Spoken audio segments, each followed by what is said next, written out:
오늘은 창세기 25장 1절에서 18절 말씀인데요. 오늘은 이제 구두라가 나오죠. 아브라함의 첫 또 아내라고 불리는 구두라와 또 그 자녀들을 잠깐 우리가 살펴볼 것이고, 또 아브라함의 죽음과 또 이스마엘의 그 가족들 세대들이 되겠죠. 그리고 이스마엘의 죽음에 대한 이야기를 오늘 좀 말씀을 살펴보려고 합니다. 이제 아브라함의 세대가 이제 거기에서 이제 끝나게 되어지는 부분인데요. 우리가 앞으로 한참 가서 창세기 11장을 보시게 되어지면 11장에서 사람들이 이제 모여 있는데 거기에 이제 바벨탑 이야기가 나오죠. 흔히 말하는 바벨탑입니다. 바벨에 있는 탑인데 이제 이 탑을 쌓고 하나님께서 이제 그들을 흩어버리지 않았습니까? 이제 그 흩어진 세대들 가운데 셈의 세대들이 있습니다. 이제 그 셈의 세대들이 이제 나오게 되어지는데, 그 노아의 아들 셈은 홍수 이후 이제 홍수 후에 2년째의 아들을 낳고 또 그의 직계 자손들이 나오는데, 그 자손들 가운데 이제 나홀, 데라, 아브라함으로 이렇게 이어지게 되어집니다. 그래서 창세기 12장에서 아브라함을 부르시는 거죠. 아무튼 이 세대들이 흩어져서 살게 되어진 곳이 어디냐면 갈대아 우르 지역이었습니다. 거기에서 그렇게 살고 있었고 우상을 만들고 숭배하는 이교도의 그 삶을 살았습니다. 갈대아 우르에서 주님께서 아브라함이 그래서 이제 나타나셔서 아브라함을 부르시고 보여줄 땅으로 가라고 하셨습니다. 이제 우리가 알고 있는 그 땅은 가나안 땅이었던 것이죠. 우리는 여기서 한 가지 사실을 좀 알 수 있는 부분이 뭐냐면, 이제 한번 질문을 던져보겠습니다. 하나님께서 부르실 때 아브라함이 우리 떠납시다 라고 했을까요? 아니면 다른 누가 떠나자 라고 했을까요? 우리는 흔히 이제 아브라함이라고 생각하지만 정확하게 우리가 성경을 보면 아브라함이 아니고 하나님께서 아브라함에게 이제 나타나셔서 부르셨는데, 이제 그것을 듣고서 그 아버지 데라가 떠난 겁니다. 이제 순서상 이제 그렇게 되어져 있습니다. 창세기 11장 31절 가서 보시면 그 내용을 우리 이해를 할 수가 있습니다. 그러니까 아브라함의 아버지 데라는 온 가족을 모두 데리고 갈대아의 우르에서 떠나서 가나안 땅으로 가려 했다라고 하는 부분입니다. 예, 그냥 이렇게 말하고 넘어가면 이해가 안 될 것 같으니까 한번 찾아보겠습니다. 11장 31절을 보십시오. 그냥 처음 우리가 알다시피 아브라함이 갔다라고 생각을 하잖아요. 이제 내용을 잘 보세요. 데라가 자기 아들 아브라함과 하란의 아들 곧 자기 손자 롯과 자기 며느리 즉 아브라함의 아내 사레를 데려가니라. 그렇게 돼 있죠? 누가요? 데라가. 그들이 그들과 함께 갈대아 우르에서 떠나 갈대아 가나안 땅으로 가려 하였으며 하란에 이르러 거기 거했다라고 말합니다. 그러니까 이제 먼저 하나님은 아브라함에게 찾아오셨어요. 부르셨고 그 이야기를 자기 가족들에게 한 것으로 보입니다. 이것을 듣고 데라가 떠났다라는 것을 알 수가 있습니다. 하나님은 분명히 아브라함에게 그렇게 명령을 하셨던 것이죠. 우리가 알다시피 창세기 12장 1절에 그 부르심에 대한 이야기가 나오고 있습니다. 그래서 이 부분에 대해서 스데반이 사도행전 7장 2절과 3절에서 그렇게 말씀을 하고 있는 것이죠. 살았던 그곳이 어디였느냐? 메소포타미아에 있을 때라고 이야기를 합니다. 하란에 거하기 전에는 메소포타미아, 거기에서 이제 갈대아 우르 지역이죠. 지금으로 말하면 이라크 지역입니다. 거기에서 이제 하란, 이게 지금은 이제 하란 쪽이 어디냐면 요르단 오른편 쪽 미디안 그 장소 지역입니다. 아무튼 아브라함은 메소포타미아에 있을 때 갈대아 우르에서 부름을 받았고 아버지와 같이 떠났는데 하란에 머물게 되었던 것이죠. 그래서 아브라함은 이렇게 홀로 떠난 것이 아니라 온 가족이 떠났다는 것입니다. 그런데 하란에서 머물고 아버지 데라가 205세 나이에 죽게 되어지는 그 내용을 우리가 살펴보았던 것입니다. 이제 아브라함은 아버지가 죽자 자기 아내 사라와 또 조카 롯을 데리고 하나님께서 말씀하신 대로 이제 하란에 머물다가 지체하고 있었던 것이죠. 그런 다음에 이제 가나안 땅으로 가게 되었던 것이죠. 그러니까 우리가 이 가나안 땅은 하나님께서 약속하신 땅이고 이미 명령하신 그 땅이었다라고 하는 것을 알 수가 있습니다. 이때 아브라함의 나이가 몇 살입니까? 불렀을 때 75세입니다. 75세. 이후 아브라함은 가나안 땅에서 100년을 살게 되어지죠. 나그네로 순례자로 살게 되어집니다. 아브라함이 가나안에서 100년 동안 행한 일, 또 그에게 일어난 일들은 이렇게 창세기 12장에서 오늘 우리가 살펴볼 25장까지 그 내용이 다 기록되어 있습니다. 이제 그 외에 이제 첨부된 그런 말씀들이 신약에도 나오는 것이죠. 중간중간에 구약에도 언급된 바가 있는 것입니다. 지금까지 우리는 아브라함의 일생을 살펴보았는데요. 이제 그런 일생 가운데 하나님께서 언약을 맺으셨죠. 또 약속들을 주셨고, 또 하나님께서 그 아브라함을 통해서 일을 해 나가시는 것을 살펴보았습니다. 오늘 25장은 말씀드린 것처럼 구드라가 나오고 아브라함의 죽음이 나오고 또 이스마엘의 죽음, 또 이스마엘의 그 세대 가족들에 대한 이야기가 나옵니다. 말씀드렸다시피 아브라함은 3명의 여자를 아내로 둔 것을 우리는 알 수가 있습니다. 근데 각기 자식을 얻었는데요. 근데 이 부분에 대해서는 예전에 이제 바울이 갈라디아서 말씀하고 있는 것처럼 하갈과 사라에 대한 그 풍요에 대한 것을 말씀드렸었습니다.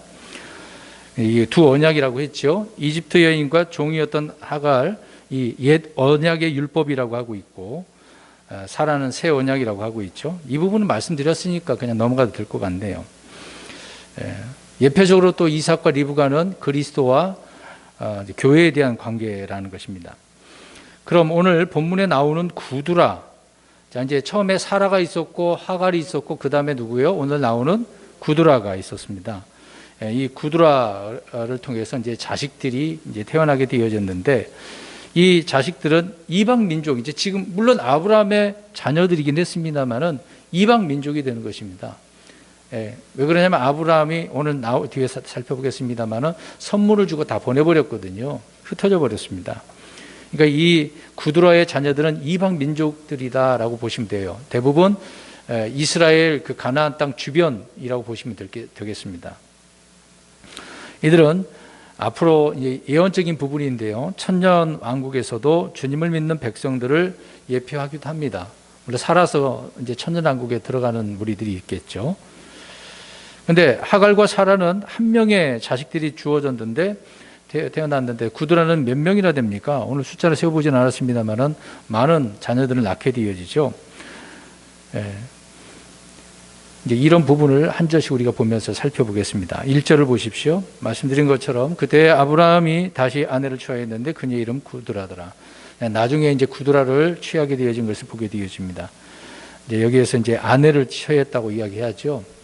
근데 우리가 이걸 생각해 보면 요즘 세상에서 살펴볼 때 어떻게 아내를 여럿이나 둘 수 있습니까? 라고 질문을 던질 수가 있습니다. 근데 이때는 율법이 있기 전에 있었던 것이고, 이 당시에는 일부 다처제죠. 일부 일처제라고 하는 법이 없었습니다.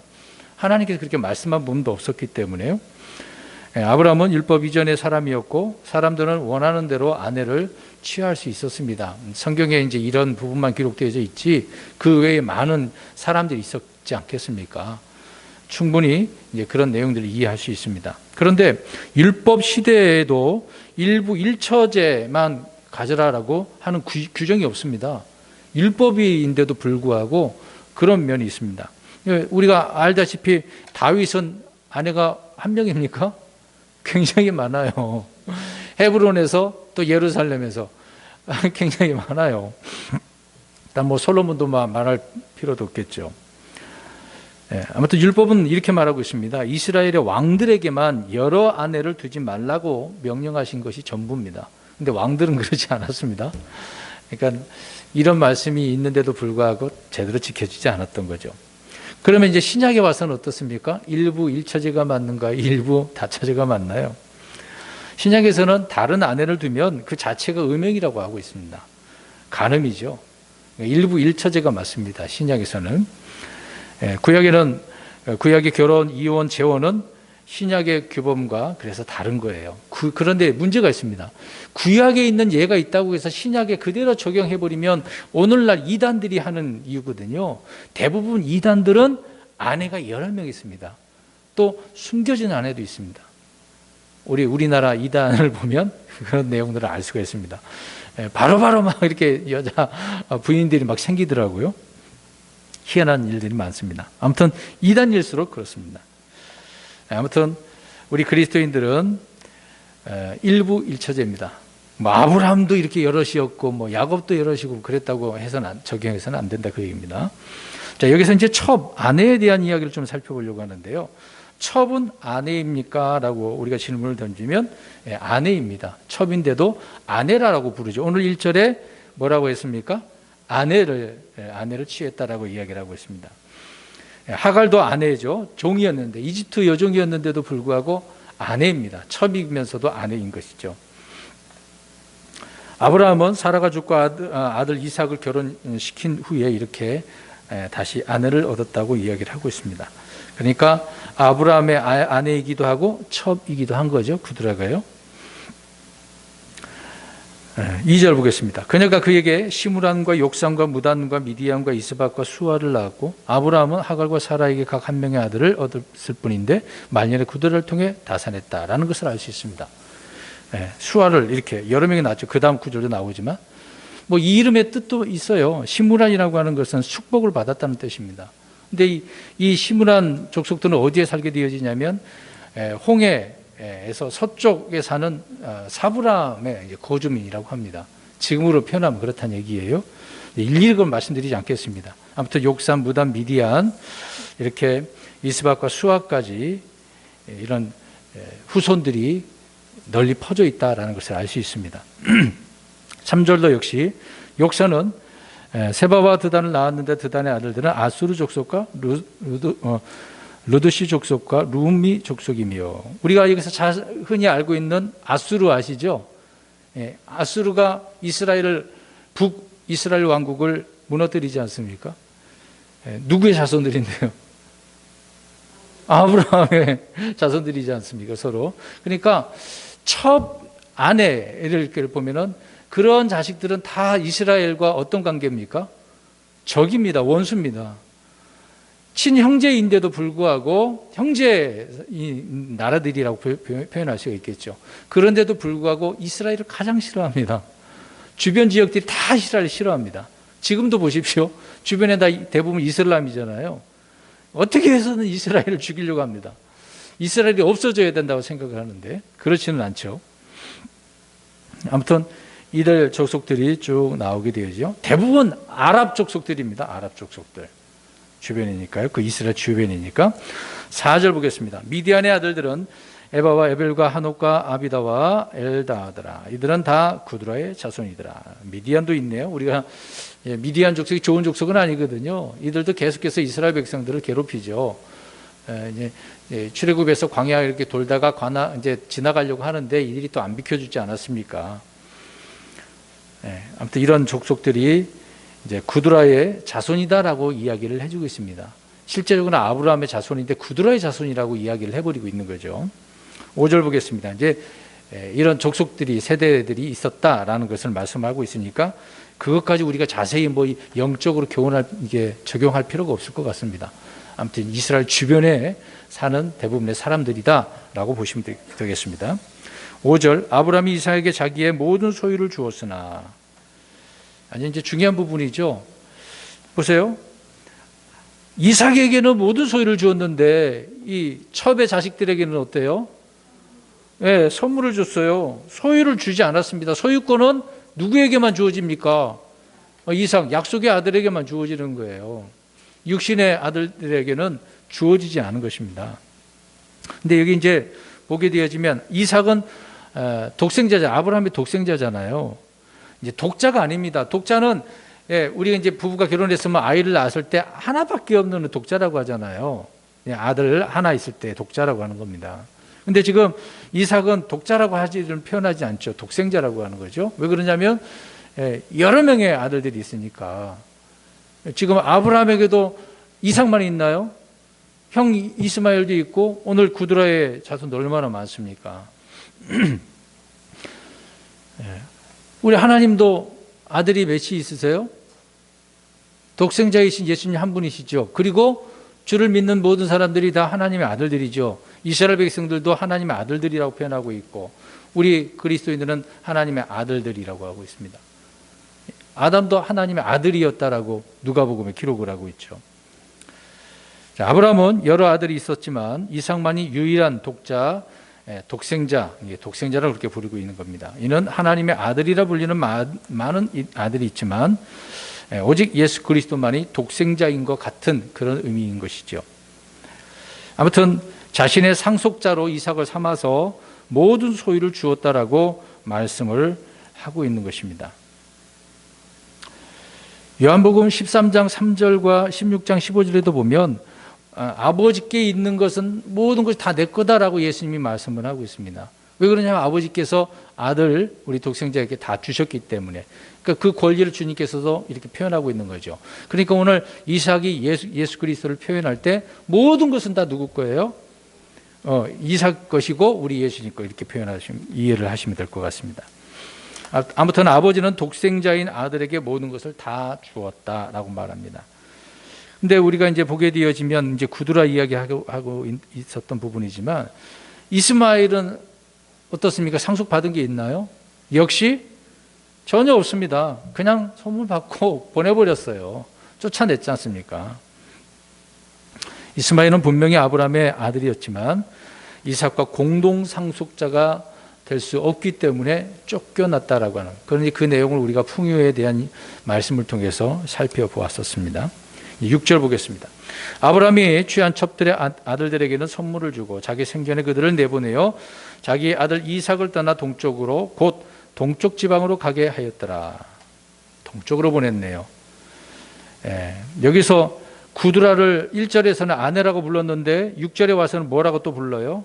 첩이라고 또 이야기를 하고 있네요. 아브라함은 구두라의 아들들에게 그래서 선물을 주고 집에서 내보냈습니다. 왜 그랬을까요? 왜 내보냈을까요? 같이 있으면 상속에 대한 분쟁이 있을 수밖에 없습니다. 있어서는 안 되기 때문에 아브라함이 지혜롭게 대처를 한 것이죠.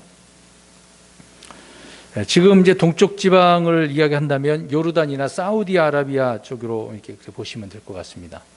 아무튼 좀 앞에도 말씀드린 것처럼 아랍권이 다 이 후손들이라고 생각하시면 되는 거예요. 7절 보겠습니다. 아브라함이 누린 삶의 횟수의 날이 이러하니라. 곧 175년이었더라. 이제 결국에 175세의 일기로 숨을 거두게 되네요. 참 일장춘몽이라고 하는데 100년 동안 순례길을 살다가 이렇게 죽었단 말이죠. 근데 이 죽음을 보면서 대부분 이제 육신의 삶은 끝나는 것이니까 어떻게 보면 허무하다라고 볼 수는 있지만 아브라함의 죽음은 그렇지는 않습니다. 계속해서 우리 말씀 보겠습니다. 아무튼 이 부분에 대해서 잠깐 말씀드린다면 아브라함 이후로 지금까지 역사에는 150세 이상을 사는 사람이 없습니다. 대부분 그 이하의 나이로 살게 되어지죠. 지금은 뭐 100살 좀 넘으면 진짜 잘 사는 거죠. 대부분 80년에서 100살 그 내외. 요새는 좀 수명이 늘었더라고요. 예전에는 50대, 60세, 50세, 60세 정도였는데. 자, 아브라함이 죽었을 때 아직도 아브라함의 조상이 계속해서 살았습니다. 그 사람이 누구냐면 에벨입니다. 창세기 11장 15절에서 17절을 보게 되어지면 에벨이 나와요. 셈의 중송자이자 아브라함의 6대 위에 이제 할아버지죠. 이제 아버지 데라가 죽었는데 그 위에 사람들은 다 죽었다고 생각하지만 아니에요. 굉장히 오래 산 사람도 있었습니다. 그러니까 아브라함보다 좀 더 살았습니다. 4년을 더 살았어요. 이 에벨이라고 하는 셈의 증손자 에벨이요. 노아의 아들 셈이 가나안에 살았다면 그는 이삭이 에벨이 이제 이삭이 결혼한 것까지 봤다라고 봐야 되겠습니다. 굉장히 오래 산 거죠. 참 이런 일도 있네요. 그냥 아브라함만 생각할 수도 있는데 우리가 앞에 나이를 좀 연대기를 계산해 보면 정말 오래 산 사람이 많아요.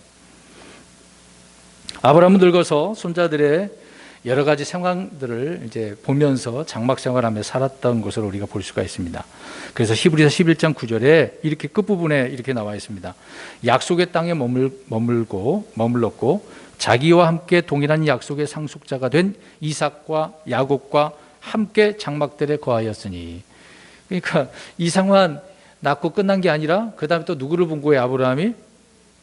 야곱도 지금 막 읽었잖아요. 참 이 부분만 보면은 야곱 끝났네라고 생각하겠지만 그러지는 않아요. 자, 이런 부분을 간략하게 6절에 말씀드렸고요. 아무튼 아브라함의 첩들은 동쪽 지방으로 가게 되었습니다. 8절 보겠습니다. 그때에 아브라함이 숨을 거두니라. 그가 나이가 충분히 들어 늙고 햇수가 차서 죽어 자기 백성에게로 거두어지매. 결국 이제 숨을 거두었는데 가나안에서 숨을 거두죠. 좀 전에 말씀드린 것처럼 아브라함은 죽었습니다마는 하나님은 어떤 분이십니까? 살아계셔요? 죽으셨어요? 살아계신 하나님이죠. 이제 왜 이런 이야기를 하냐면 아브라함은 우리가 이제 이삭을 바칠 때 그 일을 생각해 보십시오. 하나님께서 죽은 자를 살리시는 부활의 하나님을 믿는 사람입니다. 이제 창세기서를 보게 되어지면 뭐 애매모호한 부분이 있겠습니다만은 신약에 와서는 분명히 산자의 하나님이라고 이야기하잖아요. 아브라함은 장막에 살았지만 장차 주님께서 세우실 한 도시를 바라보았고 죽으면서 주님께서 자신에게 약속하신 것, 그 모든 것을 다 주실 것을 약속을 믿은 거예요. 죽음이 끝이 아님을 알았다, 그 얘기입니다.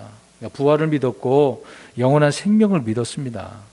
비록 아브라함의 몸은 죽어 묻혔지만 몸은 땅속에 묻혀 있는 거잖아요. 영과 혼은 여전히 살아있죠. 영은 하나님께로 돌려가는 거고 혼은 지금 낙원으로 가 있으니까. 누가복음에 부자와 나사로 나오잖아요. 거기 아브라함이 나오지 않습니까? 그때 낙원은 땅에 있었고 예수님이 하늘로 승천하시면서 낙원을 취하셔서 포로로 이끈 자들을 포로로 잡힌 자를 이끌고 하늘로 올라가셨거든요. 그래서 낙원은 지금 하늘에 있습니다. 아무튼 아브라함의 영과 혼은 살아 있습니다. 마태복음 22장 32절에 그래서 말씀드린 것처럼 나는 아브라함의 하나님이요 이삭의 하나님이요 야곱의 하나님이니라. 왜 이런 말씀을 주님께서 하셨겠습니까? 부활에 대한 거잖아요. 하나님은 살아계신 거고 아브라함도 이렇게 부활을 믿었다. 영원한 생명을 믿었기 때문에 이런 말씀들을 표현을 해주고 있는 것이죠. 여기서 이제 마태복음 22장 32절에 제가 읽었습니다만은 나는 하나님이었노라 과거로 말한 게 아니에요. 현재형으로 하나님이니라 지금 계속 살아계시다라고 하는 의미잖아요. 물론 하나님이 영원토록 살아계신 분이시니까. 그러니까 아브라함은 죽은 자가 아니라 산 자예요. 이미 몸은 죽어 있지만 아브라함은 어떤 자라고요? 산 자예요. 그러면 여기 보겠습니다. 지금 우리 그리스도인들이 주님을 믿고 죽으면 죽은 자라고 표현하나요? 산 자예요. 잠시 우리 잠들었다라고 표현하고 있는 거죠. 왜? 우리는 앞으로 어떻게 할 거니까? 부활하니까. 죽었으면 부활하는 거고 살아있으면 들림받아서 하늘로 올라가는 것이고요. 이런 믿음의 소유였던 아브라함, 또 우리도 그와 같은 믿음으로 살아가야 되는 것이죠. 그래서 과거형으로 하나님이었노라 그렇게 표현하지 않았습니다. 하나님이니라 현재 진행형이죠. 아브라함은 나이가 충분히 들고 햇수가 차서 그래서 죽었습니다. 이삭 역시 나이 많고 날수가 차서 숨을 거두게 되어지죠. 이제 그 부분은 나중에 또 살펴보겠습니다. 아브라함의 자손들이 약속의 땅 가나안에 이렇게 거하면서 율법을 지킬 때는 얻는 그런 복이 있었는데 이렇게 날수가 찰 때 장수하는 거죠. 율법에 그렇게 명시되어져 있습니다. 주님을 잘 섬기면 내가 잘 된다, 장수하게 된다, 풍요롭게 잘 살게 된다, 그런 말씀을 주셨던 거죠. 9절 10절을 보겠습니다. 그의 아들들인 이삭과 이스마엘이 막벨라의 구례에 그를 묻으니라. 이 굴은 헷 속 소알의 아들 헤브론의 밭에 있으며 마므레 앞에 있는데 그 밭은 아브라함이 헷의 아들들에게서 산 것이더라. 아브라함과 그의 아내 사라가 거기 묻히니라. 장례식 때 누가 다 이걸 치렀습니까? 이삭과 이스마엘이 함께해서 장례를 치른 것을 보게 되어집니다. 어릴 때 이스마엘은 이삭을 어떻게 하다가 이제 쫓겨났습니까? 학대에 희롱했잖아요. 조롱하지 않았습니까? 그런 이유로 쫓겨난 이스마엘이 자기 아버지 그 장례식에 와서 함께 장례를 치른 것, 그래도 이스마엘은 효자였습니다. 쫓겨났는데도 불구하고 인간관계가 있었던 것으로 보입니다. 그러니까 부자 관계가 형제 관계가 파탄난 상황은 아니었던 거죠. 어느 정도 가까운 사이였기 때문에 이렇게 한 것을 보게 되어집니다. 근데 이스라엘과 교회는 비록 하나님을 섬기고 있습니다.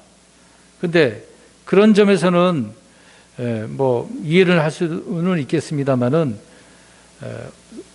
이스라엘과 교회의 관계는 어떤 관계입니까? 좋은 관계일까요? 지금도 그렇습니다.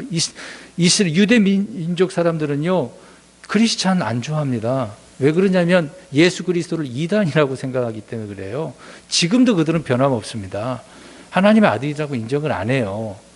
근데 그런 유대인들을 닮으려고 지금 그리스도인들이 애를 쓰고 있는데 전혀 그건 잘못된 일입니다. 그리스도인들은 유대인 닮아서는 안 됩니다. 유대인 교육법 따라서는 안 됩니다.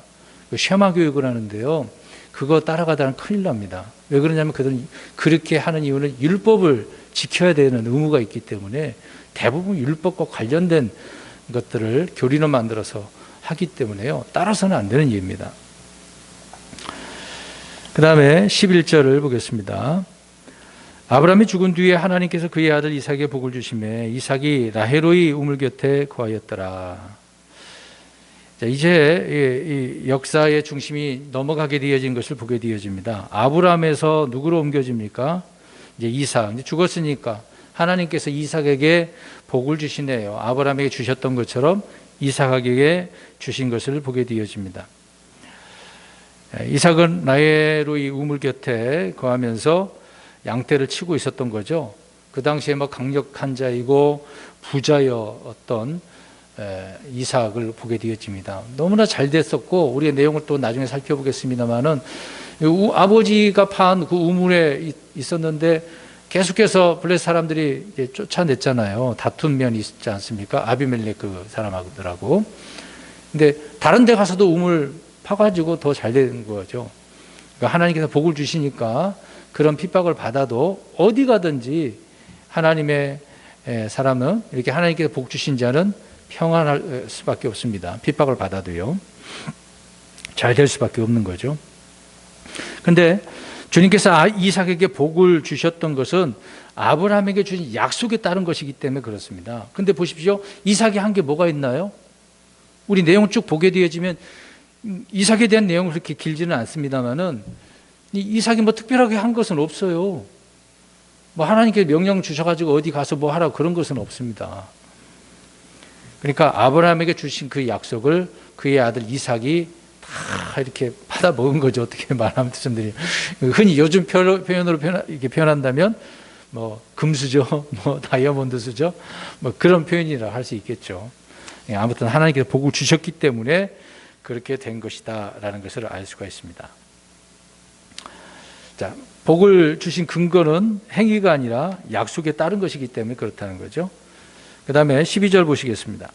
이제 사라의 여종 이집트 사람 하갈이 아브라함에게 낳은 아브라함의 아들 이스마엘의 세대들은 이러하니라. 자, 구두라의 세대를 앞에서 말씀드렸고, 자녀들을 말씀드렸고, 그다음 아브라함의 죽음을 말씀드렸고, 이제는 이스마엘과 그 세대들에 대한 이야기입니다. 아브라함의 죽음 다음에 곧바로 이렇게 이스마엘의 세대들에 대해서 말씀을 하고 있네요. 우리가 알다시피 이스마엘은 육체를 따라 태어난 이스라엘에 해당하는 인물이라고 갈라디아서 이야기하고 있죠. 육체에 대한 부분입니다. 성경은 그래서 이런 부분이 있어서 세 부류의 사람들이 나오게 되어집니다. 자, 보십시오. 육체로 태어난 세 부류, 육체를 따라 태어난 이스라엘 하나님의 교회 이방인을 보게 되어지는데, 우리 고린도전서를 가보십시오. 고린도전서 10장 17절을 보시면 보시기 바랍니다.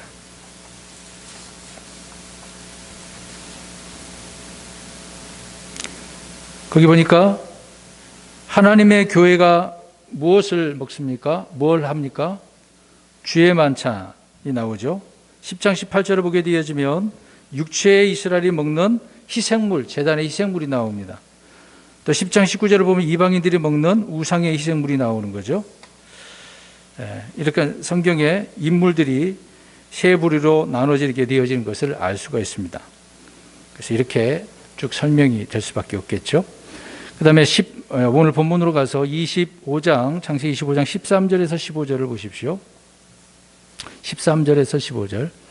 이스마엘의 아들들의 이름은 그들의 세대에 따라 그들의 이름대로 이러하니라. 이스마엘의 맏아들은 느바요시요 다음은 게델과 아부엘과 밉삽과 미스바와 두마와 마사와 하달과 데모와 여둘과 나베스와 게드마니. 맞네요. 몇 명입니까? 이미 우리 앞에서 살펴보았잖아요. 하갈에게 이스마엘 통해서 하나님께서 통치자가 몇 명 있을 거라고 그랬습니까? 12명. 지금 12명이 빨리 안 세보셨죠? 안 읽어오셨습니까? 오늘 말씀 구절. 12명이 나옵니다. 이미 이거는 하나님께서 말씀하신 부분이기 때문에 그렇습니다. 창세기 17장 20절에 나오죠. 큰 민족을 이루겠다라고. 그 말씀대로 12명의 통치자가 나왔고 큰 민족을 이루게 된 것을 보게 되어집니다. 근데요, 이삭만 복받은 게 아닙니다. 역시 이스마엘도 하나님께서 뭘 주신 거예요? 복을 주신 거예요. 이건 성경 그대로입니다. 이스마엘을 우리가 무시하면 안 됩니다. 그 후손들이 지금 이스라엘 족속들이 문제지 이스마엘은 하나님께 복을 받았습니다. 이미 하갈을 통해서 복을 주셨기 때문에 그렇습니다. 그 복이 하갈에게 약속을 한 거지만 받은 것은 누가 받은 거예요? 이스마엘, 또 그 후손들이 받은 겁니다. 실질적으로. 그러니까 주님은 이스마엘을 다산하게 하고 크게 번성하게 하셨습니다. 큰 민족을 만들어 주셨던 거죠. 그러니까 육체를 따라 태어난 이스라엘을 그대로 보여주는 내용을 우리는 이해를 할 수 있습니다. 좀 영적인 것까지 예언적인 것까지 같이 말씀드리니까 혼란스러울 수도 있는데 아무튼 이스마엘은 육체적인 그런 부분을 말씀을 하고 있다. 그렇게 생각하시면 되겠습니다. 16절입니다. 이들은 이스마엘의 아들들이요 이것들은 그들의 고을들과 성체들에 따른 그들의 이름들이며 그들의 민족에 따른 12 통치자더라. 자, 아들들의 이름이고 12 통치자의 이름이고 그 다음에 고을들과 성체들도 그 이름대로 부르고 있었다라는 것을 알 수가 있습니다. 그러니까 그 이름이 참 독특하네요. 이름만 갖고 우리가 살다가 죽으면 끝나는 것처럼 보이는데 도시 이름도 그렇고 성체들 도시 다 그렇게 표현하고 있잖아요. 동네 이름도 다 그런 것이니까. 그런데 자식이 많으면 때로는 근심도 있을 거 아닙니까? 우리가 자녀를 낳게 되어지면 지금 두세 명 나온 것도 많다고 하는데 다 잘 되면 얼마나 좋겠어요. 그중에 골칫덩어리도 있잖아요. 그런데 이스마엘의 아들들은 모두 다 부와 성공과 권세와 명예를 얻었습니다. 지금 사실상 보면 아랍권은 잘 사는 나라들이거든요. 이제 총구석 가보게 되어지면 좀 못 사는 사람이 있을 수도 있는데 대부분 오일머니라고 하지 않습니까? 석유 때문에 돈을 많이 벌어서 좀 부자인 경우가 많이 있습니다. 이들은 복을 받았다라고 하는 내용을 우리가 이해할 수 있습니다. 17절입니다. 이스마엘이 누린 삶의 횟수가 이러하니 곧 137년이더라. 그가 숨을 거두고 죽어 자기 백성에게로 거두어지니라. 이스마엘 역시 죽게 되었네요. 아브라함의 여종이었던 하갈을 어머니로 두었고 아버지에 의해 쫓겨났지만 주의 복을 받아서 크게 성공한 인생, 그런 삶을 이스마엘도 살다가 죽었습니다. 그런 내용이 간단하게 기록되어져 있네요. 그런데 이 내용은 우리가 어떻게 영적인 교훈을 얻을 수 있는 것은 없는 것 같습니다. 18절 보십시오. 마지막. 그들은 하율라에서부터 수르에까지 거했는데 수르는 내가 아시리아로 갈 때에 이집트 앞에 있느니라. 그가 자기의 모든 형제들 앞에서 죽었더라. 서쪽, 아라비아 이제 서쪽 부분인데 거기에 그쪽으로 가게 되어지면 지금 지역으로 보면 예멘, 아덴만에 이르는 그 지역이라는 것을 알 수 있습니다. 오늘날 이제 그 요르단, 이라크 쪽이라고 보시면 될 것 같네요. 그래서 이스마엘은 자기들 형제 앞에서 죽었는데 그렇게 살다가 죽었습니다. 이삭보다 50년 정도 먼저 죽었습니다. 몇 년 빨리 태어났긴 했습니다만은 빨리 죽었네요. 자, 이렇게 세대적으로 볼 때 아브라함은 이스마엘 다음에 나올 인물인 당연히 이제 이삭이라는 것을 알 수가 있겠죠. 그래서 이제 다음 주에 19절부터는 이삭의 세대에 대해서 다루고 있습니다. 이런 부분을 하나씩 예표적인 것과 이제 같이 말씀을 드리려고 하는 것인데요. 자, 오늘 결론적으로 특별히 우리가 뭐 어떤 교훈을 얻을 수 있는 그런 내용들은 없지만 하나님께서 왜 이런 세대들을 기록을 해 놓았을까? 아브라함은 세 아내가 있었는데 한 사라의 아내는 약속의 아들을 낳게 되어졌습니다. 그러나 하갈과 구드라의 자손들, 이들은 주변에 많은 이스라엘 국가의 주변 나라의 이제 민족들로 이제 번창하게 되어집니다. 그러나 그들로 인해서 이스라엘 백성들이 어려움을 많이 당하죠, 사실상. 그런데 우리가 이 성경을 읽어보면 이스라엘이 하나님 앞에 신실하게 하나님을 잘 섬기면 주변 나라들은 가만히 있어요. 하나님께서 건들지 못하도록 지켜주십니다. 그런데 자기 백성 이스라엘 백성들이 하나님을 섬기지 않고 우상을 섬기고 정말 하나님 무시하게 되어지면 꼭 반드시 그런 민족을 탁 들어서 이스라엘 백성들을 시기하시는 하나의 이제 채찍질, 일벌 100개, 이제 그런 식으로 하나님은 그들에게 교훈을 주시고자 그들을 남기는 경우가 있습니다. 이렇게 복을 주셔서 번창하게 부강하게 이제 성공하게 만들었는데도 불구하고 그들을 통해서 하나님은 또 이스라엘을 다루시는 것을 보게 되어지죠. 예나 지금이나 계속해서 이런 부분이 있습니다. 앞으로 교회가 휴거하게 되어지면 이 땅에 이제 환란이 있게 되어집니다. 그러니까 전 3년만 후 3년 만인데 그때 역시 이 이스라엘 주변 이 민족들이 정말 핍박을 합니다. 또 그런 민족 가운데 주님을 영접하는 사람도 있겠죠. 예수 그리스도를 믿고 율법을 따르고 이제 천년왕국에 들어가고 이게 유대인들을 도와주는 사람이 있을 수도 있습니다. 아무튼 예언적으로 그렇다는 거죠. 그래서 이제 결론적으로 하나를 더 덧붙여 설명드린다면 우리가 자식을 낳아도 정말 잘 낳아야 되는 것이고 또 그 태어난 자가 하나님께서 보내주신 자여야만 한다. 그러나 또 태어났다 하더라도 그 사람이 하나님 앞에 겸손히 신실하게 주님을 섬기면 복을 받는 것이죠. 그러나 본인이 선택을 잘못해서 하나님을 따르지 예수 그리스도를 믿지 않는다라고 한다면 그의 삶은 정말 마귀에 사로잡힌 그런 삶이 되는 것입니다. 그러니까 이제 구드라의 후손들, 이스마엘 그 가족 후손들이 대부분 그런 삶을 살고 있는 거죠. 지금도 역시 그들은 하나님을 믿지 않습니다. 그들이 말하는 하나님은 알라죠. 알라 신입니다. 알라도 하나님입니다. 그러나 우리가 믿는 하나님은 아니죠. 우리가 알고 있는 하나님은 아닙니다. 그들이 만들어 놓은 알라 신이죠. 그러니까 하나님 없이 살게 되어지는 사람들인 것입니다. 이제 그런 세대를 이렇게 기록해 둔 목적이 있다라는 것을 아셔야 돼요. 이런 내용들을 보면 이런 사람들은 왜 기록을 해놨어? 그렇게 생각을 할 수도 있겠지만 그러지 마시고 앞으로 이런 통치자들 민족들이 성경에 보면은 이렇게 계속해서 나와요. 우리가 잘 알다 여기서 나오는 미디안도 나오잖아요. 아수르도 나오잖아요. 그런 족속들이 이스라엘을 파괴시켰으니까. 그러니까 성경은 그냥 기록한 게 아니다라는 것을 한 번 더 기억했으면 좋을 것 같습니다. 기도하겠습니다.